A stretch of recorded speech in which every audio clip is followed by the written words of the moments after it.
Nous pourrons rêver d'un Bénin où les mains ne servent qu'à bâtir et non plus à frapper, où les voix ne servent qu'à encourager et non plus à dénigrer, rabaisser, démolir psychologiquement, et où les cœurs seraient plus enclins à aimer et à respecter.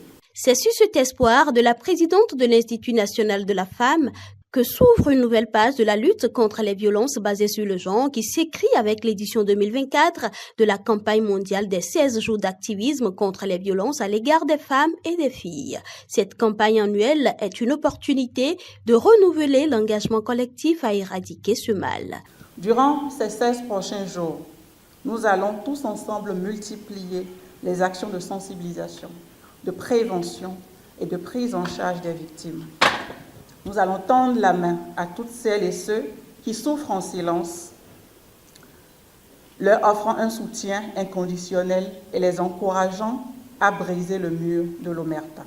Durant cette période qui démarre le 25 novembre, date de la Journée internationale pour l'élimination de la violence à l'égard des femmes, et se termine le 10 décembre qui marque la Journée des droits humains, le gouvernement béninois peut compter sur ses partenaires. Le groupe thématique genre et protection sociale des PTF s'est résolu à apporter son appui conjoint aux efforts de la partie nationale pour qui sortir de la violence est notre responsabilité collective.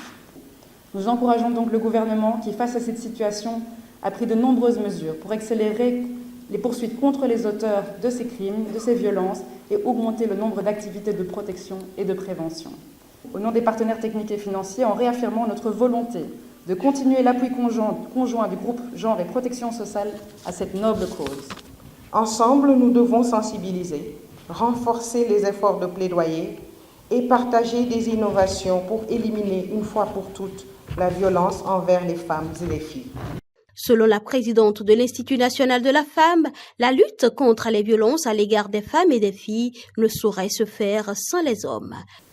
S'il est vrai que le bien-être de la femme n'a pas à dépendre du bon vouloir de l'homme, nous devrions, de façon cohérente et stratégique, convenir que pour réussir la riposte et opérer la reconstruction, les hommes ont un rôle à jouer. Je pense qu'un père, un frère ou un mari respectueux pose déjà les premières pierres d'une société plus juste pour les femmes.